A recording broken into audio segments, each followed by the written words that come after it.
In part two of the investigation, new revelations began to surface that further blurred the lines between truth and deception. The detectives, now certain that Maria Martha's death was no accident, focused their attention on James's actions leading up to her death. They discovered a disturbing pattern of behavior, one that suggested he had been preparing for this moment long before that fateful night. Forensic experts had already uncovered signs of a violent struggle in the bathroom, but now James's phone records revealed an even more unsettling detail. In the days leading up to Maria's death, he had been searching for information about poisons and ways to stage accidents. His online activity included visits to websites discussing undetectable substances and searching for ways to make deaths look like falls. What was once seen as a tragic accident now seemed increasingly like a premeditated murder. The deeper the investigation went, the more James's financial situation came to light. His gambling addiction, which he had denied for years, had spiraled out of control. A closer look at his bank statements revealed numerous large withdrawals in the months leading up to Maria's death, most of which had gone to online gambling sites. This only added fuel to the theory that Maria's life insurance policy was the key to understanding his motives. Meanwhile, detectives continued to dig into the couple's strained relationship. They learned that just days before Maria's death, she had planned to leave James. She had confided in a close friend, revealing that she had found a lawyer and was preparing to file for divorce. The discovery of these plans made James's actions seem even more desperate. Could he have killed his wife to avoid losing everything? His financial stability, his home, and perhaps most of all, the life insurance payout that would solve all his problems? As the investigation unfolded, James was questioned again. This time, his story was shaky.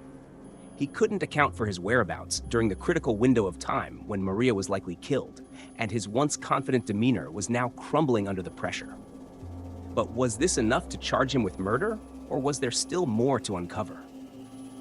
The case was reaching its breaking point, but the answers seemed to slip further away with each new twist. The shocking truth about Maria Martha's death may finally be within reach, but we'll need to continue the investigation to bring it into the light. Stay tuned for the final part of this case, and don't forget to like, comment, and subscribe to get all the updates as we reveal what happens next. As detectives zeroed in on James, the pressure mounted, and his behavior grew increasingly erratic.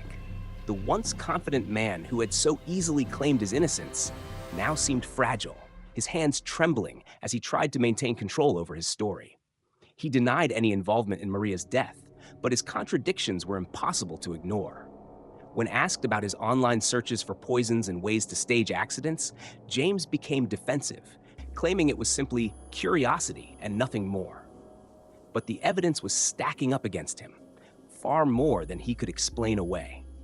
The most damning revelation came when investigators uncovered an insurance policy that Maria had been unaware of, one that James had secretly taken out just months before her death.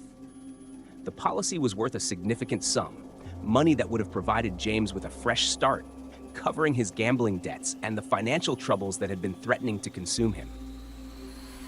Maria had no knowledge of this policy, and the thought that she might have signed something without fully understanding its implications was deeply troubling to those who knew her. James's attempts to maintain his innocence were crumbling, as every detail seemed to point toward his guilt. The life insurance, the suspicious financial behavior, and the violent struggle in the bathroom were too much for the detectives to overlook. The picture was becoming clear. Maria had been a victim of something far darker than an accident. But even with all the mounting evidence, investigators still needed a smoking gun, something definitive to seal the case. As they awaited further forensic analysis and reviewed the final pieces of evidence, one question lingered. Would they be able to prove James's guilt, or would he slip through the cracks, leaving the case unresolved? The chilling mystery surrounding Maria's death was far from over, and the final truth was still elusive. The investigation hit a critical point when detectives decided to re-examine the crime scene with fresh eyes. Forensic experts, now fully convinced that Maria's death wasn't a simple accident, uncovered a small but significant detail that had been overlooked in the initial investigation. Hidden beneath the layers of blood and debris, they found traces of skin under Maria's fingernails. The forensic team carefully analyzed the evidence, and the results were chilling. The skin didn't belong to Maria, it belonged to James. This discovery was the breakthrough the detectives had been waiting for. The theory of Maria's desperate struggle for her life became a horrifying reality. She had fought back.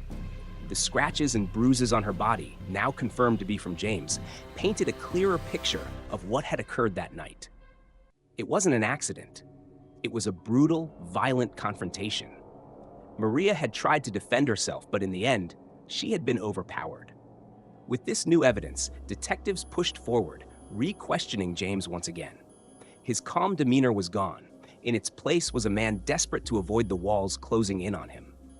Confronted with the forensic findings, he stumbled over his words, attempting to explain the scratches under his skin, claiming they were accidental and from work.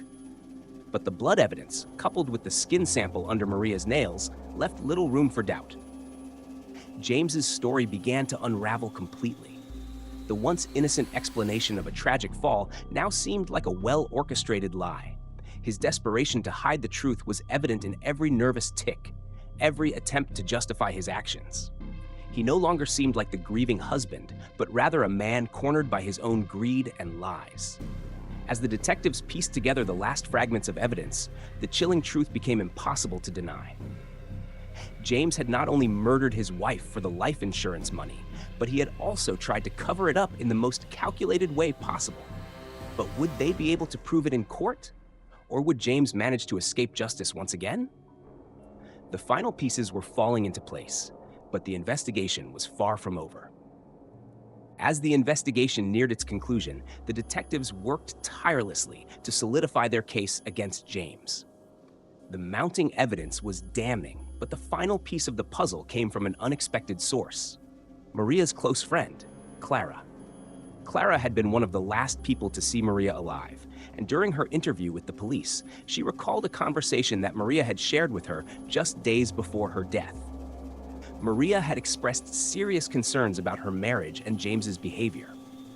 Clara remembered Maria mentioning how James had become more secretive in recent months, hiding his financial troubles and his increasing need for control.